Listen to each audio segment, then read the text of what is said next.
Sebagai pebisnis, tentu aja kita pengen usaha kita itu maju, sukses, berkembang gitu ya. Dan tentu aja kita pengen meng-hire karyawan dan membuka lowongan pekerjaan sebanyak-banyaknya untuk masyarakat. Nah, dalam rangka meng-hire karyawan ini atau merekrut karyawan ini, tentu aja kita nggak bisa asal-asalan. Kita harus memerlukan yang namanya surat perjanjian kerja antara bisnis kita dengan karyawan tersebut. Nah, gimana sih bikin surat perjanjian kerja yang benar biar teman-teman nggak dicurangi sama karyawan? Nah, kali ini Kebun Desain akan bikin video tutorial cara bikin SPK atau surat perjanjian kerja antara usaha dan karyawannya gitu. Nah, sebelum ke tutorial, ada beberapa ketentuan sebenarnya yang akan disampaikan terlebih dahulu ya. Nah, yang pertama itu masalah format. Nah, masalah format ini sebenarnya nggak ada patokan. Apakah harus ngikutin seperti ini atau misalkan plek-plekan seperti ini, nggak ada patokannya. Jadi kalian bisa bikin format sendiri atau bisa berkreativitas atau mungkin bisa pakai ornamen-ornamen ya di SPK-nya gitu ya. Jadi tidak ada format khusus untuk SPK ini gitu. Nah, cuman meskipun nggak ada format khusus, tapi teman-teman harus teliti dalam menuliskan poin-poin apa saja kewajiban karyawan kita, apa aja hak karyawan kita, dan apa aja yang nggak boleh dilakukan. Kita harus menulis poin-poin tersebut dengan detail dan lengkap. Karena kita nggak mau dong dicurangin oleh karyawan sendiri. Contohnya misalkan supplier kita diambil oleh karyawan, dan karyawan kita membuka bisnis yang sama persis dengan kita misalkan. Terus misalkan konsumen kita dicuri gitu oleh karyawan sendiri. Nah, itu sering terjadi dan bisa saja terjadi di dunia bisnis ini gitu. Nah, gimana cara menulis SPK yang benar biar nggak dicurangi? Yuk, langsung aja. Nah, ini adalah contoh format yang pertama, yaitu perjanjian kerja yang menggunakan pasal-pasal dalam berkasnya gitu. Contohnya seperti ini. Pertama judul dulu, ini wajib ada judul ya. Surat perjanjian kerja, kontrak nih bisa diganti-ganti lah. Mau kontrak, mau tidak kontrak, mau freelance, itu terserah teman-teman ya. Nah, jangan lupa ada nomornya, Format nomornya juga ini silahkan bikin sendiri, nggak harus ngikutin seperti ini. Mau pakai huruf, mau pakai nomor, mau pakai tahun, mau pakai apapun lah, terserah kode-kodenya ini kalian menciptakan sendiri. Kemudian lanjut, jangan lupa cantumkan tanggal, bulan dan tahun perjanjian ini disepakati gitu. Habis itu langsung di sini ada keterangan. Yang pertama, nama perusahaan kita. Nah, nama perusahaan kita ditulis, alamatnya di mana. Kemudian di sini biasanya kita ditulis dalam hal ini, misalkan usaha kita disebut pihak pertama. Biasanya seperti itu. Nah, lanjut dengan, nah ini baru nama karyawannya, tempat tanggal lahirnya, alamatnya ya, kayak gitu. Terus ini salah nih, maksudnya jabatan ya, jabatannya gitu ya.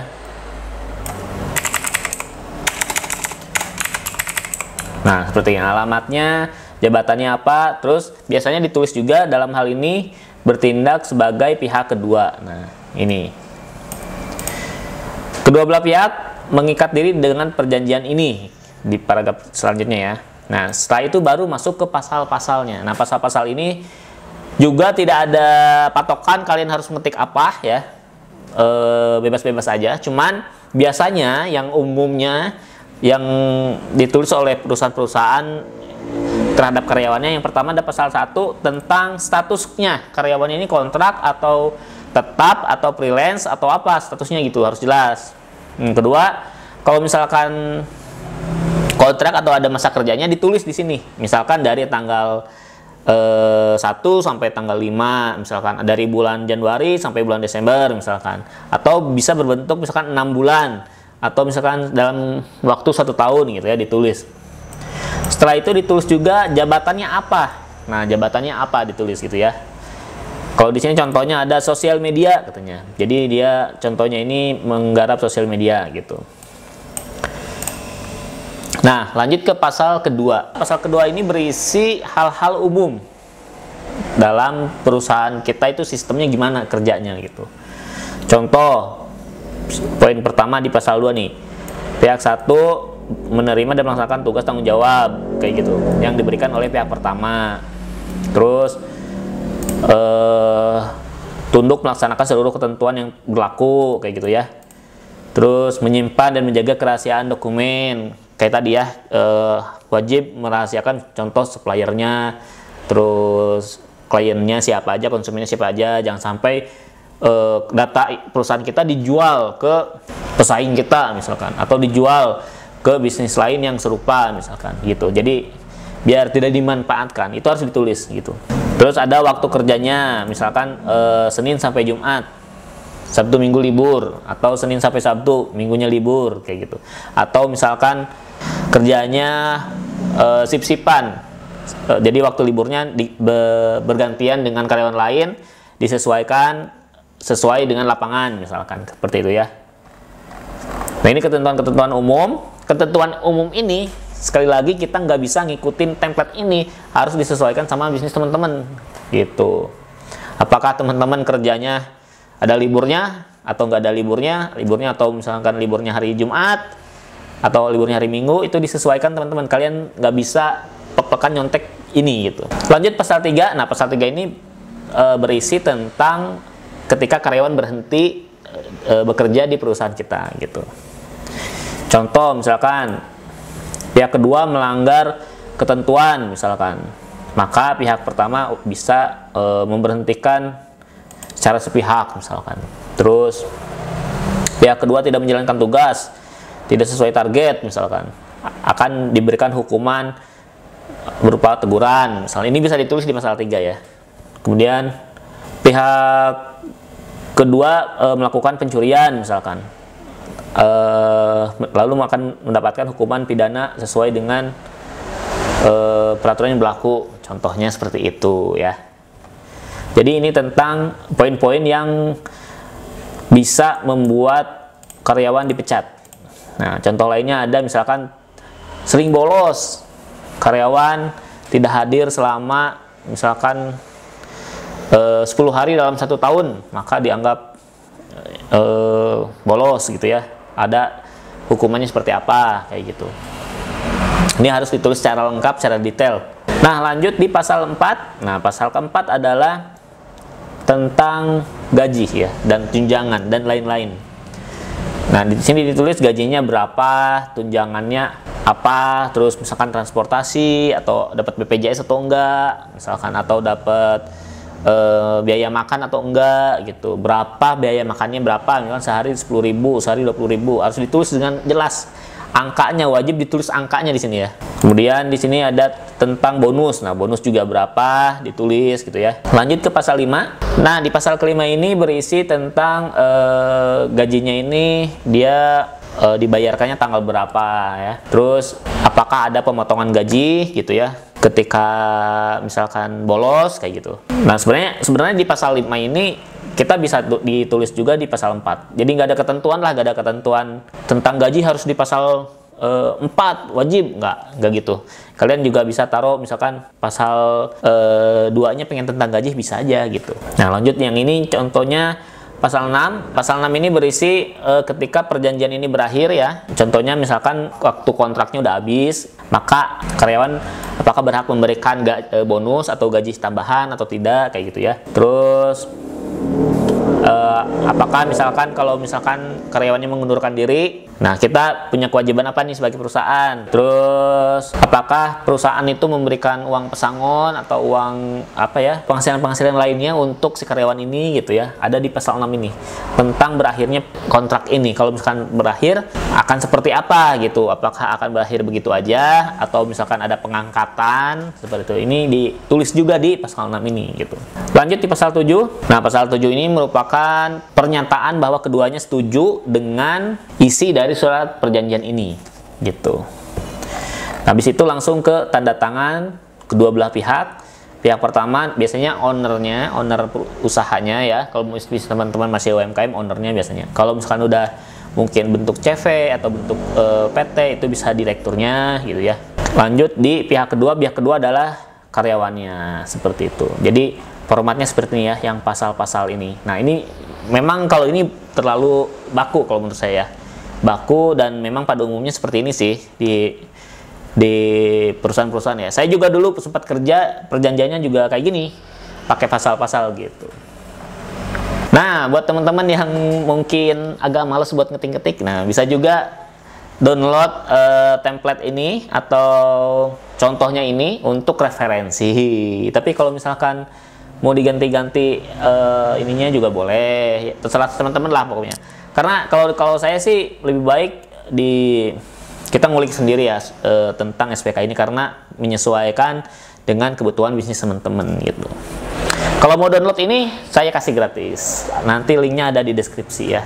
Tinggal download aja, tinggal diklik nanti langsung download dalam bentuk Microsoft Word.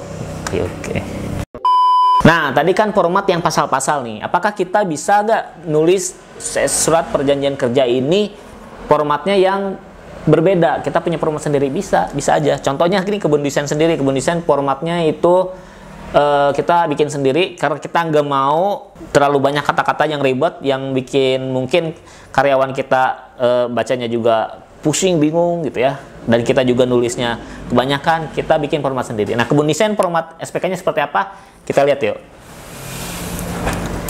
Ini contohnya ya, ada kalau kita kena studio desain, jadi mencoba keren gitu SPK-nya. Jadi ada foto-fotonya.